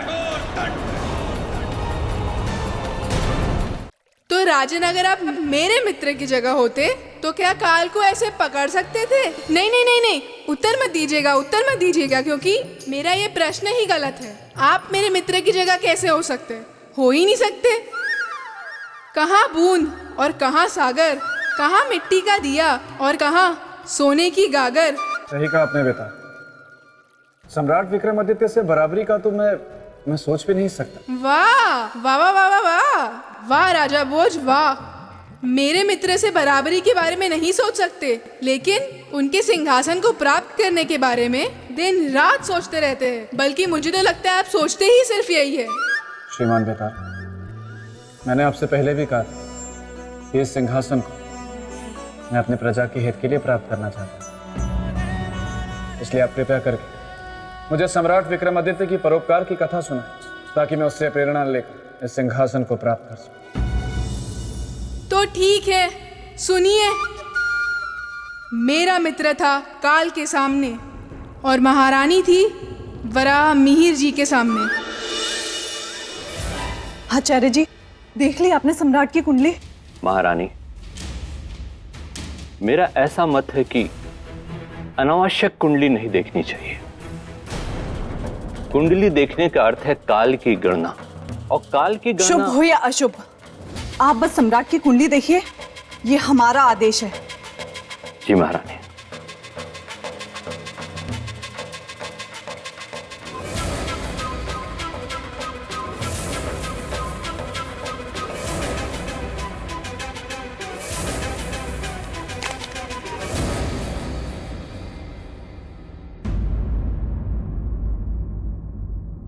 आचार्य जी, क्या बोल रही है सम्राट की कुंडली? कुंडली के अनुसार ग्रहों की स्थिति ठीक नहीं है महारानी। अकाल मृत्यु न होते हुए भी अकाल मृत्यु योग बनता स्पष्ट दिखाई दे रहा है। आप अपनी बात स्पष्ट कहें, हमें कुछ समझ नहीं आ रहा आचार्य जी। महारानी, ग्रहों की ऐसी स्थिति में मनुष्य स्वयं अपने कर्मों के द्वारा मृत्यु को आमंत्रित करता है।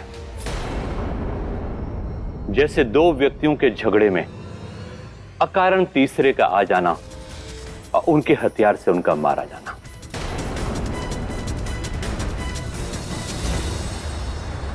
नहीं काल, नहीं, हमारे जीवित तुम उस निर्दोष मनुष्य की मृत्यु नहीं कर सकते, कभी नहीं।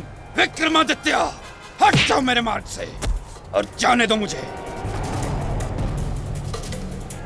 इसके आगे हम तुम्हें नहीं जाने देंगे, किसी भी परिस्थिति में नहीं। विक्रमादित्य, तू मेरा मार्ग रोककर विधि के विधान में बाधा डाल रहा है। मान ले मेरी बात और जाने दे मुझे।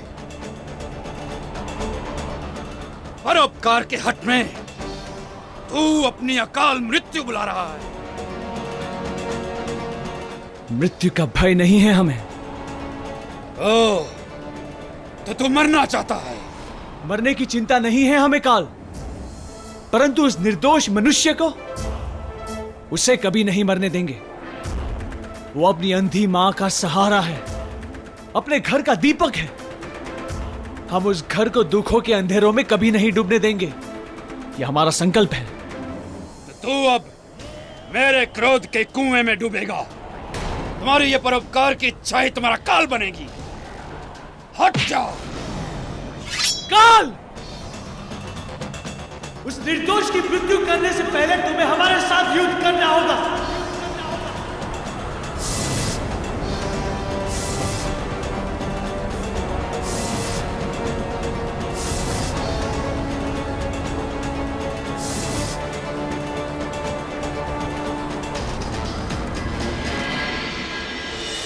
श्रीमान बेताल, यह संसार की सबसे रोचक और अभूतपूर्व घटना थी जब सम्राट और काल आमने सामने। फिर आगे क्या? फिर वो दोनों सो गए। सो गए? आप भी ना राजन, बड़े ही अजीब अजीब प्रश्न करते हैं। जब मेरे मित्र ने काल को युद्ध के लिए ललकारा था तो दोनों के बीच युद्ध ही हुआ होगा ना। कोई उन्होंने मिलकर नृत्य तो किया नहीं होगा। फिर हुआ दोनों में युद्ध, वो भी भयंकर।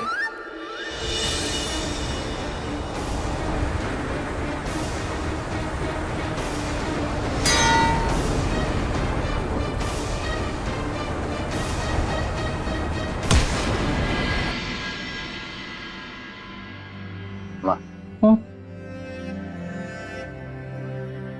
बेटा, मेरा पेट भर गया। अच्छा माँ, अब तुम आराम करो, मैं चलूंगा। क्यों बेटा, और थोड़ी देर मेरे पास नहीं रुक सकता? माँ, पहले ही बहुत देर हो चुकी है। महारानी जी मंदिर जाने के लिए मेरी प्रतीक्षा कर रही होंगी। ठीक है बेटा। चलो माँ, तुम आराम करो।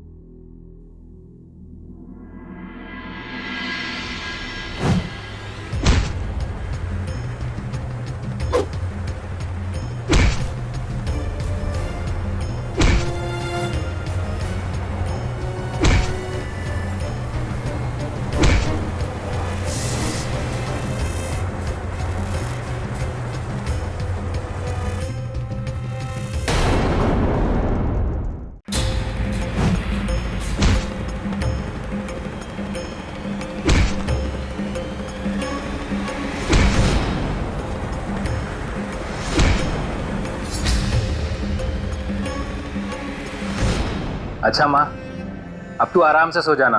मैं महारानी जी की पूजा खत्म होते ही वापस आ जाऊंगा। जल्दी आना। हाँ माँ, जल्दी ही आऊंगा।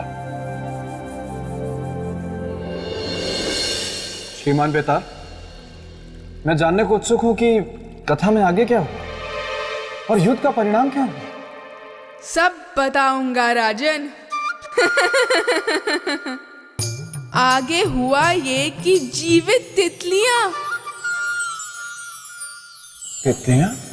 इसका मतलब सौंदर्य लेखा यहाँ आ रही है और वो ये मेरी स्त्री वाली आवाज भी सुन लेगी। सौंदर्य लेखा? राजन, आप जरा यहीं रुकिए क्योंकि मुझसे मिलने कोई आया है प्रेत लोक से। बेतालनी मैंने बताया था ना, मैं उससे मिलकर उसे वापस भेजकर जल्दी आता हूँ।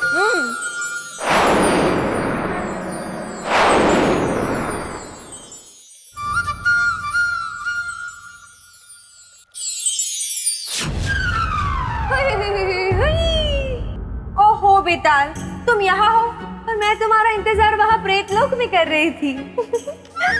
अरे बेताल, कुछ तो बोलो। क्या तुम मुझे देखकर खुश नहीं हो? कुछ तो कहो। अब इसको कैसे बताओ कि ब्रह्मदेव ने तो मुझे कुछ बोलने लायक ही नहीं छोड़ा। डांट दो या ताने मारो। देखो सौंदर्य लेखा। अरे बेटा, तुम तो बड़े हंसमुख हो। देखो सौंदर्य लेखा।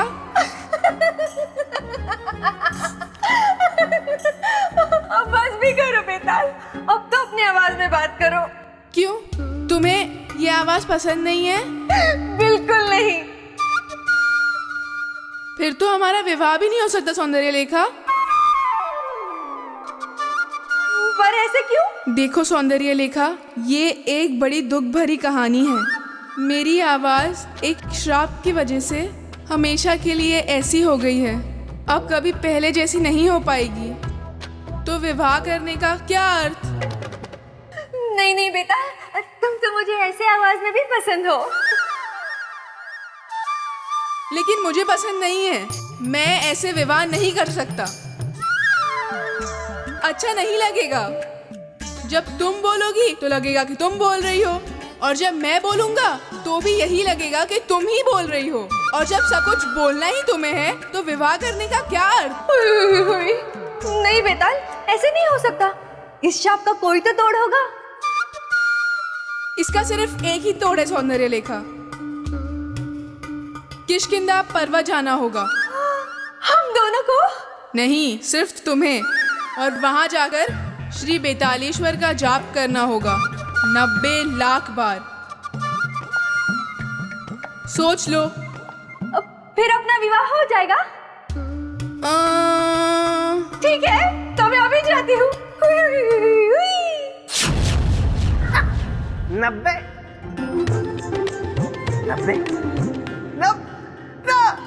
90 लाख बार जाप करने के बाद कोई विवाह के लायक बचता है क्या? पगली।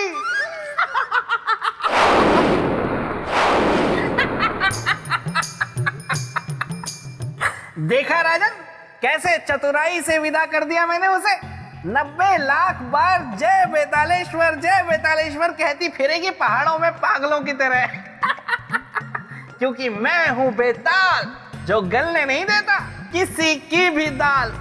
और आप करते रहते हैं ऐसे अनेकों अनेक धमाल। अच्छा वो सब छोड़िए, आप मुझे ये बताइए कि सम्राट और काल के बीच युद्ध में क्या हुआ? युद्ध के सारे घोड़े भाग गए।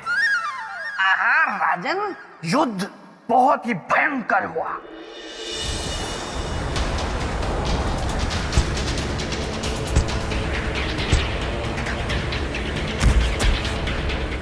क्यों विक्रमादित्य, और करोगे परोपकार और बचाओगे उस घर के दीपक को? यह तृप्त हो गया मन। नहीं काल, एक परोपकारी का मन तब तक तृप्त नहीं होता जब तक वो अपने परोपकार का परिणाम नहीं देख लेता। तो अभी दिखाता हूं तुम्हें।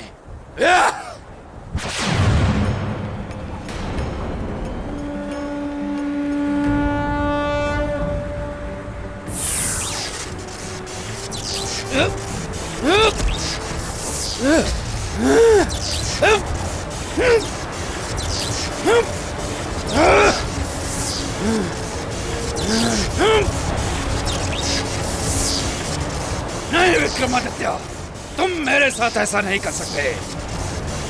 खोलो मुझे। नहीं काल, हम तुमको तब तक नहीं खोलेंगे जब तक उस निर्दोष मनुष्य को मारने का विचार त्याग नहीं कर देते तुम। हंस लो काल, जितना चाहते हो उतना हंस लो। अब ये संसार एक क्रूर काल को रोते हुए देखेगा। तू रोएगा विक्रमादित्य, जब तुझे ये पता चलेगा जिसे बचाने के लिए तूने मुझे बांधा है वो स्वयं मृत्यु के मार्ग पे चल पड़ा है।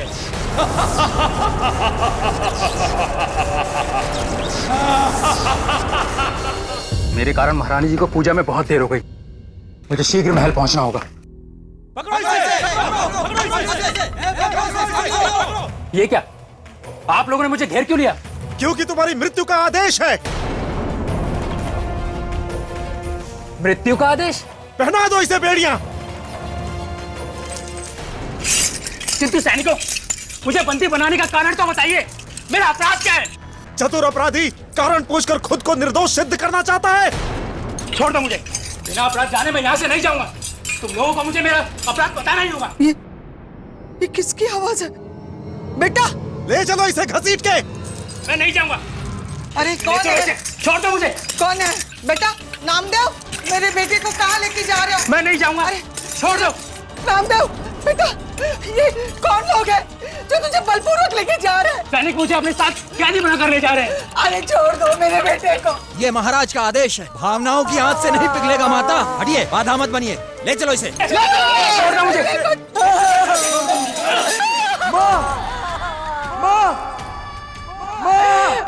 बेटे को छोड़ दो।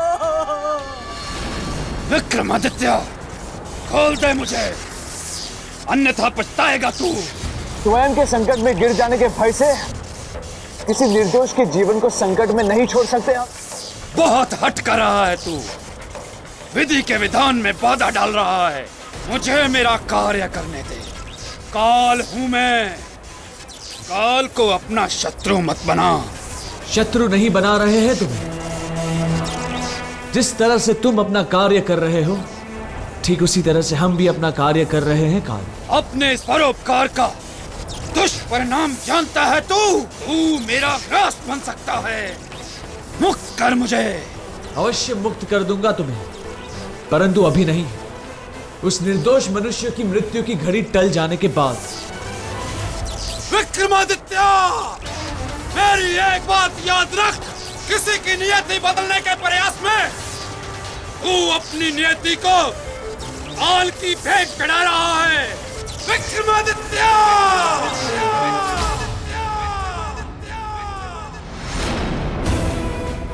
प्रश्न हमारे सुहाग के जीवन का है। हमें अपने सुहाग की रक्षा के लिए काल को रोकना ही होगा।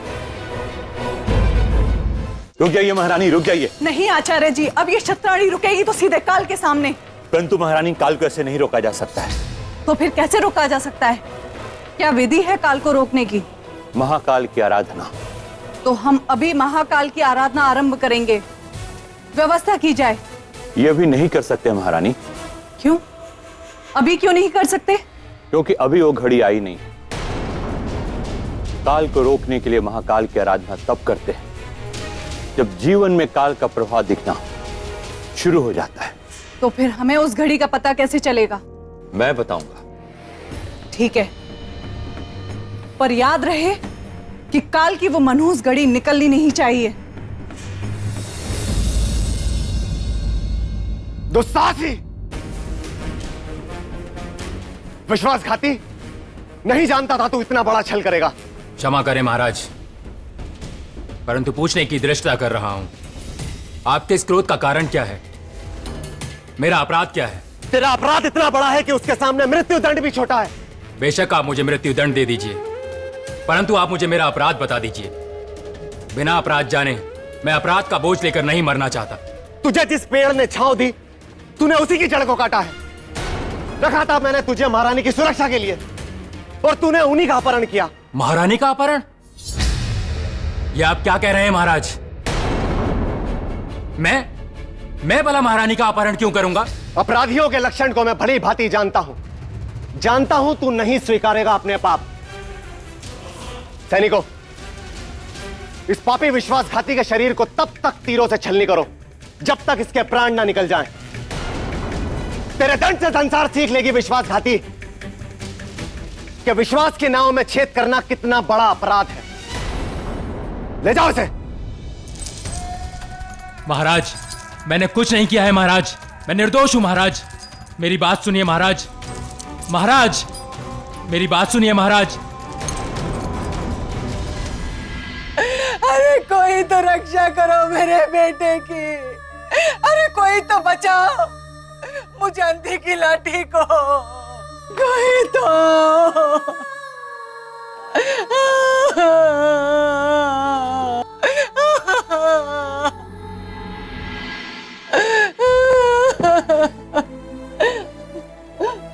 क्या बात है माता? मेरा बेटा, मेरा बेटा, मेरा बेटा।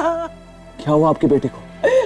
बिना कारण मेरे बेटे को राजा के सैनिक उठाकर ले गए। इसका मतलब हमें देर हो गई पहुंचने में। मेरा बेटा निर्दोष है, मेरा नामदेव निर्दोष है। आपके बेटे की रक्षा हम करेंगे, आप निश्चिंत रहें। कुछ नहीं होने देंगे हम नामदेव को। यह हमारा एक मां को वचन है।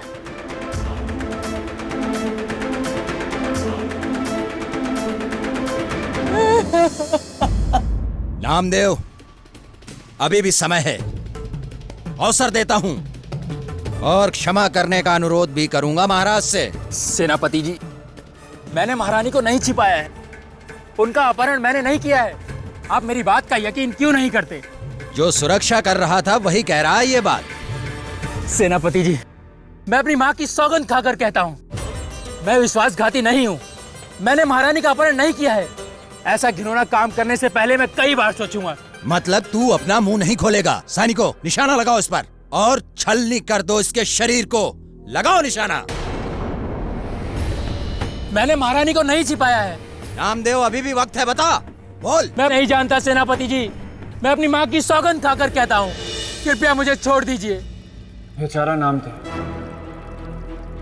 इसका अर्थ कि परोपकारी सम्राट विक्रमादित्य अपनी पूरी शक्ति लगाकर भी उस बालक की मृत्यु को टाल नहीं पाए। राजन, आप जिनकी बात कर रहे हैं वो कोई छोटे मोटे राजा नहीं थे, बल्कि सम्राट विक्रमादित्य थे, और आप उन पर संशय कर रहे हैं। भूलिए मत राजन, जहां ना पहुंचे आदित्य वहां पहुंचे विक्रमादित्य।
देवदूत,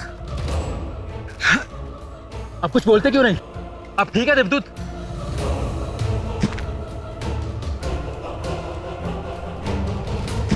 देवदूत, क्या हुआ आपको? देवदूत, आपके तो तीर लगे।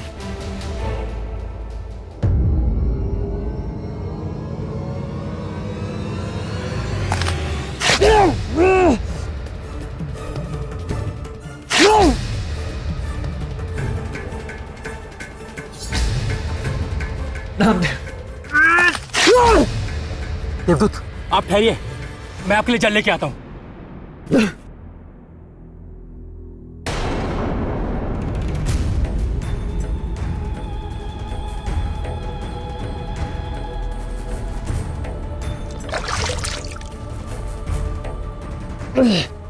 देवदूत, नामदेव, देवदूत,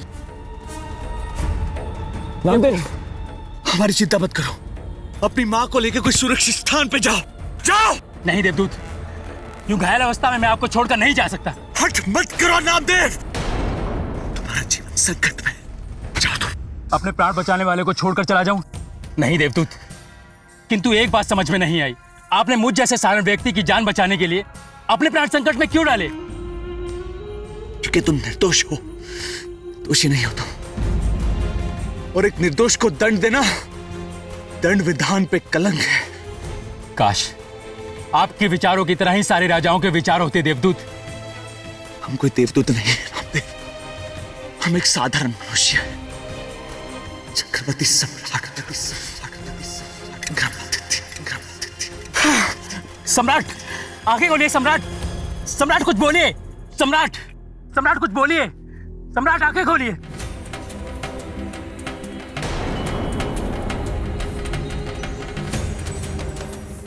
उज्जैन के नरेश सम्राट विक्रमादित्य,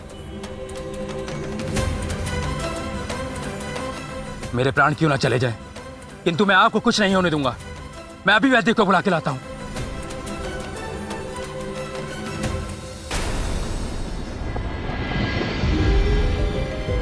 कोई सूचना, ना कोई संदेश। न जाने कहां किस अवस्था में होंगे सम्राट। हे परमात्मा, ये किस धीरज की परीक्षा ले रहे हैं आप?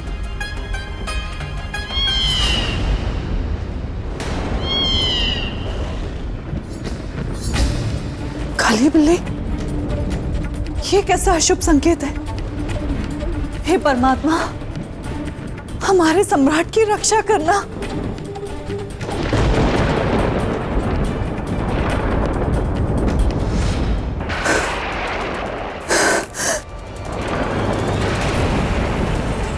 सिंदूर की धार, नहीं, हमारा सिंदूर नहीं बह सकता।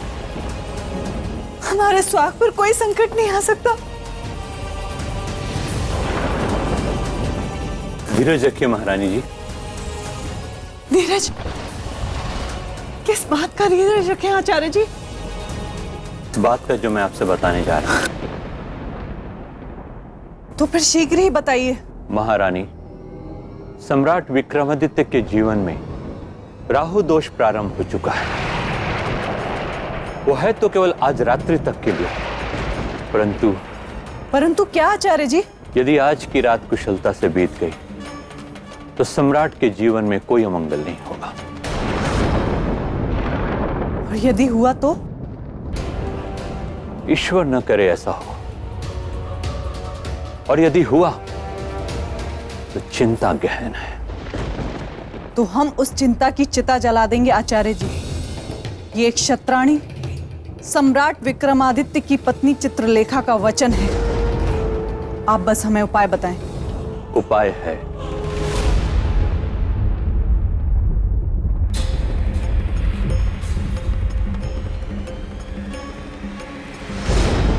आचार्य जी,